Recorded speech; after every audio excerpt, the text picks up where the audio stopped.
नमस्कार, MP digital में आपका स्वागत है। मैं हूं हरिशंकर कुमार। साल 2023 के अंत तक मध्य प्रदेश में विधानसभा चुनाव हो सकते हैं। इस चुनाव से पहले भारतीय जनता पार्टी ने 39 उम्मीदवारों की दूसरी लिस्ट जारी कर दी है। इस लिस्ट में खास ये है कि इस बार केंद्रीय मंत्री नरेंद्र सिंह तोमर को भी विधानसभा चुनाव का टिकट दिया गया है। तोमर इस चुनाव में मुरैना जिले के दीवनी विधानसभा सीट से मैदान में उतरेंगे। तोमर के अलावा भी 2 केंद्रीय मंत्रियों को भी चुनावी मैदान में उतारा गया है। 39 उम्मीदवारों की इस लिस्ट में पार्टी ने कई सांसदों को भी जगह दी है।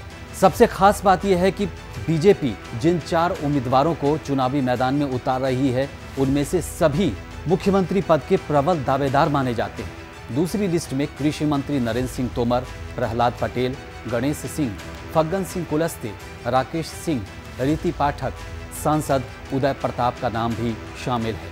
इनके अलावा पार्टी ने बीजेपी महासचिव कैलाश विजयवर्गीय को भी विधानसभा चुनाव में उम्मीदवार बनाया है।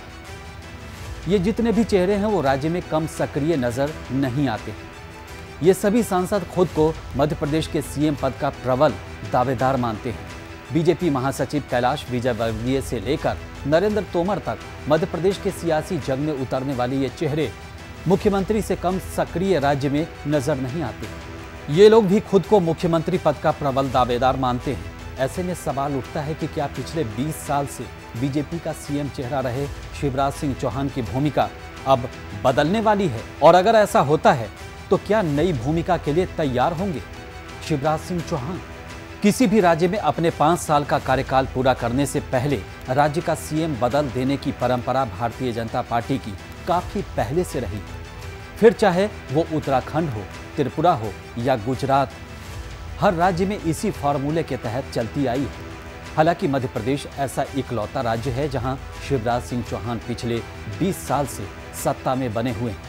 लेकिन इस बार उम्मीदवारों की दूसरी लिस्ट देखकर ऐसा लग रहा है कि मध्य प्रदेश विधानसभा चुनाव में समीकरण अलग बन सकते हैं। बीजेपी ने दूसरी लिस्ट में केंद्रीय मंत्री नरेंद्र सिंह तोमर को मैदान में उतारा है। वो मुरैना जिले के दीवनी विधानसभा सीट के उम्मीदवार होंगे। नरेंद्र सिंह तोमर का चुनावी मैदान में उतरना शिवराज की टेंशन बढ़ा सकता है, क्योंकि सियासी गलियारे में नरेंद्र सिंह तोमर को लेकर कई तरह की अटकलें लगाई जा रही है। तोमर के अलावा प्रहलाद सिंह एमपी में बड़ा चेहरा माने जाते हैं। उन्हें सीएम फेस बनाने को लेकर भी चर्चाएं की जा रही थी। ऐसे में उनको टिकट दिया जाना इन चर्चाओं को और हवा देना है। खास बात यह है कि नरसिंहपुर से उम्मीदवार बनाए जाने के साथ ही केंद्रीय मंत्री प्रहलाद सिंह पटेल पहली बार विधानसभा चुनाव लड़ेंगे। कैलाश विजयवर्गीय को इंदौर 1 से टिकट दिया गया है। वो काफ़ी लंबे समय से मध्य प्रदेश की राजनीति में सक्रिय है। साल 2018 में हुए विधानसभा चुनाव में उनके बेटे को टिकट दिया गया था, लेकिन इस बार बीजेपी ने उन्हें ही मैदान में उतार दिया है। बीजेपी मध्य प्रदेश विधानसभा चुनाव से पहले सीएम चेहरे का पत्ता नहीं खोलना चाहती, और यही कारण है कि अब लोगों को लगने लगा है कि पार्टी सीएम चेहरा बदलना चाहती है।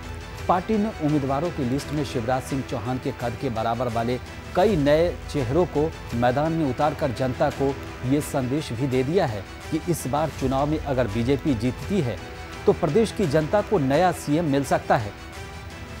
जानकारों के मुताबिक इस चुनाव से पहले कई सर्वे से पता चलता है कि राज्य में बीजेपी की हालत बहुत अच्छी नहीं है।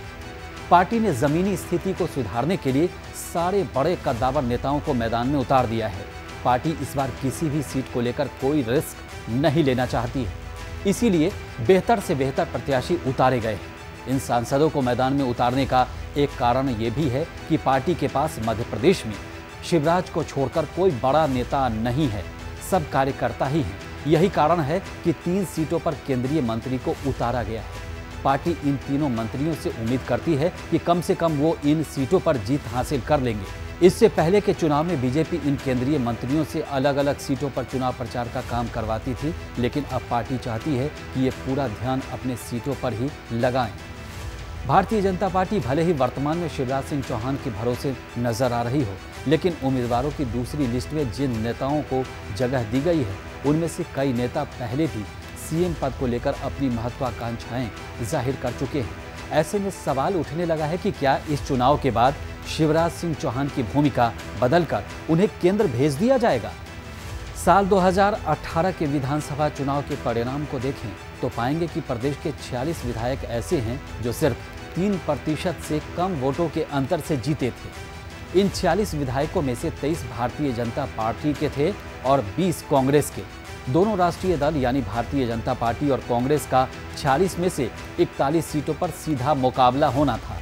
बीजेपी द्वारा जीती गई 23 सीटों में से तो 2 पर बसपा के उम्मीदवार उपविजेता रहे थे।